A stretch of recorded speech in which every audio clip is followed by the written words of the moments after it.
What is going on, guys and girls? It's GhostRobo, and we are here with Black Ops 3. Holy freaking crap. I have been blown away by my time with this year's Call of Duty. I got to play back at E3, I got to play more at Comic-Con, and finally got to record some at Gamescom over in Cologne, Germany, and this may be the COD that does me in. I've always wanted to get super invested in a multiplayer game, and I got pretty darn involved with Black Ops 1 and 2 back in the day with some of my friends from high school. And I think this might be the first game since I started YouTube to really lock and load my mind in to one multiplayer experience for the fall. Sure, I'm going to be playing Halo 5, sure I'm going to be playing Battlefront, sure I'll be all over NBA 2K16, but this feels... And again, I'm not like a Call of Duty expert or master by any stretch of the imagination, but this feels like the best one in years. Treyarch is back at the helm. They've got an insane suite of stuff in terms of the zombie storyline, in terms of the main single-player campaign, now with co-op, and in terms of this multiplayer that I think feels incredible. And the main addition here is the Specialist, as far as I'm concerned. First off, they did refine the movement to, I feel, a much better level of freedom than in Advanced Warfare. It got a little too crazy in Advanced Warfare. People kind of didn't like all of the jetpacking around, all of the exo abilities and whatnot, and I feel like they've reached a pretty darn good happy medium. I've always said it would be really hard to go back to pure flat Call of Duty after playing Advanced Warfare, and I think Black Ops 3 kind of hits the sweet spot where your jump is more of an arc.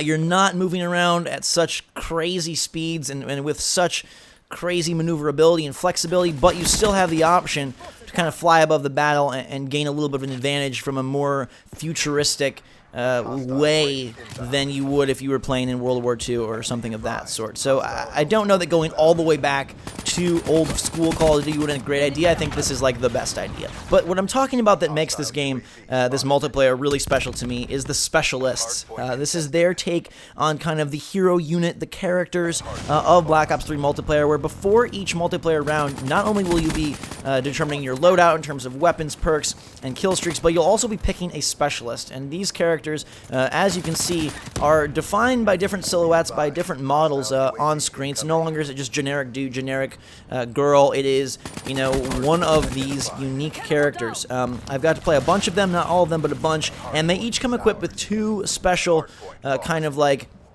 ultimate abilities. You pick one per round. One is active, the other is more passive, and you can choose either. I like the active ones more just because it makes it more fun and seems a little bit more unique. And frankly, it's borrowing from the Destiny kind of idea of having like this special ability. Although I feel like they are more exciting here because of the fact that they have such a huge chance for reward, but at the same time aren't a guarantee of kills. So I'm using SERAPH right now. And she is definitely my favorite, I believe, of all the Specialists. And her move that I have equipped right now is the Annihilator gun. And it's basically a one-shot kill pistol that is pretty darn powerful, but it doesn't do anything to your armor. It doesn't do anything to your evasiveness. So if you don't stay alive, you activate it, you will go out. And you will not have a chance to even gain any advantage with your Annihilator. But it is so freaking empowering when you do, and later on in this hardpoint match you'll get to see me use it to an awesome extent. That robot there, kind of a nasty dude. I also like him. His arm opens up into a minigun that can crush a bunch of opponents real quickly. But you'll see it's more of like a hop and a skip than it is like a surge across the entire battlefield, which is pretty fun. I normally don't like these other modes. I'm kind of just like a TDM type person, although I am super excited for, you know, the new like gun game and all that stuff, which I believe they're bringing back. Nonetheless, like, I had fun with every mode I played. Kill Confirmed, Hardpoint, Domination, and TDM in Black Ops 3, because I feel like the shooting is just so spot on. Nobody gets it better than Call of Duty, and I don't know. I've heard some people complain about, like, the audio and the feel here, and, like, oh, they just wanted to go back to the old days. I think this is, like, incredible sounding.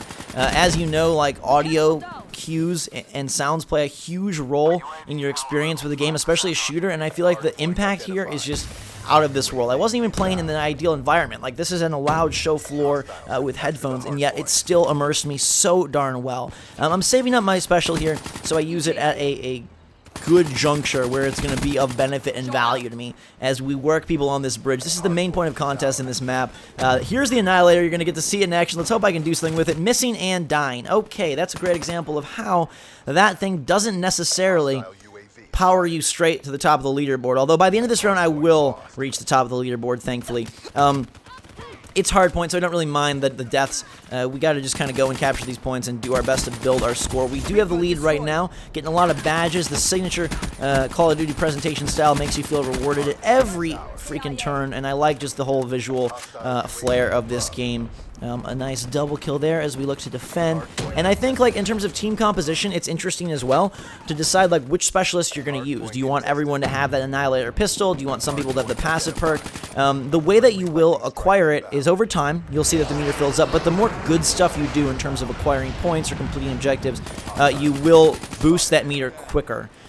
So it will fill up no matter what, like at least once per round, but the more stuff you do, you'll add juice to the tank, and then you're able to get it 2, 3, 4, 5, 6 times per match, depending on the mode and the map and the length of the round and all that, which I think is pretty cool. So for people who don't know what they're doing so well, you will get to use it and at least have a chance to acquire that. It's not like, man, you got to get a 10 kill streak to do something awesome, which I think is kind of that nice juxtaposition of, like, kill streaks are still very hardcore and require your, on controller, hands-on prowess with the UAV gain there, but you also are going to get this special ability that will be accessible to everyone just over time, and then the better you are, the more you'll have it. And it kind of has a little bit of a slippery slope reward system where, like, hey, the better you do, the more you get it, therefore the better you do, therefore the more you get it. But as we've seen, it's not a guarantee that you're going to get a bunch of kills. I'm sure some people will be able to find specific perks that they use really well and can almost guarantee kills, but the ones I've used, which are like the Annihilator, like I said, that robot arm, there's a gravity spike that allows you to jump and spike an area, a lightning gun that kind of attaches on and traverses between enemies. There's a bow and arrow that the longer you charge back, the more damage and explosion it does. Again, then there's also passive ones that give you more movement, invisibility, stuff like that. One that allows you kind of like rewind back through time, which some people were concerned about. But again, after playing through a bunch of the specialists, all the ones that were available within sort of this beta build here, I can pretty much confirm that none of them screw up the flow. None of them shift the battle so dramatically, although it could be a great way to finish a fight or to go in and back up a teammate. I don't think it's something where you're going to be like, well, this guy got this and now it's done for. And they're all, for the most part, kind of, like, they're very different, right? But they're all similar in the sense of you're not going to worry like, oh god, I'm coming up against, monkey and he turns into a giant ape and then rampages in a straight line. Like, it doesn't have that Overwatch feel where you're worried about, like, every character and what they do and who you're coming up against and remembering their arsenal. Like, everyone's still trying to shoot at you, and as long as you're a better shot than they are and know how to evade and maneuver through the map, you should do pretty well. I think we're coming up against an interesting use of the Annihilator there. There's 1 kill. Let's see if we can get another. There's 2 kills. Let's see if we can make it 3 as these guys flood the staircase with our special gun, and it does have a timer. There you go, it's gone. And we did get 2 with the Annihilator. If I was a little bit more skilled, probably could have made it more. I haven't played a whole lot of Call of Duty in a long time, so forgive me for not being pro. I do plan on playing a lot of this one and bringing you guys some good gameplay and hopefully jumping on with some friends for zombies and all that stuff. Super excited about the beta coming soon, and then obviously very excited about the full game releasing later this year. Raining Death there, and now we're ready for another ability here as I die sending out the drone, which sort of stinks, but luckily it's still out there floating around so I can control this Talon and hopefully grab another kill or 2 in the room. Talon doing work, getting bumped around and blown over, but we still managed to secure a kill along the way, which is great. The round is ending, nearing its completion. We'll pick up a couple kills. I love the vantage points as well. I think they've done a great job with map design. They really utilize the traversal. There's some areas in some of the maps, not this one so much, although you did see the window jump early, where, like, platforming becomes a part of your thought process, which is kind of nice. You can wall run, and I feel like it adds an extra element. I did not feel the problem I feel in Advanced Warfare where you're getting killed and approached from every angle. Like, you just drop in and then, oh my god, you're getting killed from left, right, up, down, behind, front. It seems to have balanced that a little better, whether that's dealt with by map design, spawn design, or just overall movement design. It feels like they've kind of reconciled at least the problems I had with my short time with Advanced Warfare. I played a decent amount, but just not a ton. I'm hoping to get into this one. I always wish, like I said at the top of the video, to find a multiplayer game that I can really get into hardcore, because it's just a great feeling, and it's something that you can do throughout the holiday season and just have a blast with. And I'd love to get good and bring you guys videos and play with people. I think that would be awesome. So as we wrap up this hardpoint with a convincing win, 171, 172, 172 to 109. I'll take the top spot with, I believe, 35 kills, which puts us in pretty good position, and we'll grab the #1 place on the podium here. Black Ops 3 is great. If you have a chance to get the beta on PS4 or Xbox One or PC or whenever it comes out, all that stuff, definitely go ahead and give it a go. I think it's going to be the resurrection of Call of Duty. I think Halo 5 is back in the saddle in a big way this year, and I think Call of Duty is going to do the same. Black Ops 3, Treyarch, it's a great combo, and so far what I've played is glorious. Actually, 37 kills, 4 captures, 13 defense, rocking and rolling as Hotel 6. On the Black Ops side of things, the good guys prevail.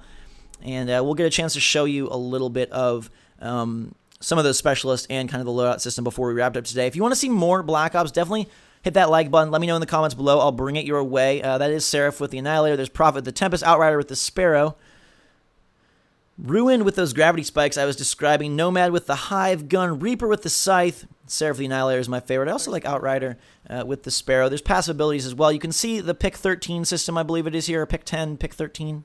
Why am I thinking pick 13? Pick 10. Choose 10. Pick 10. Pick 13. Something like that. Anyways, all of like the good stuff in terms of perks and wildcards is back.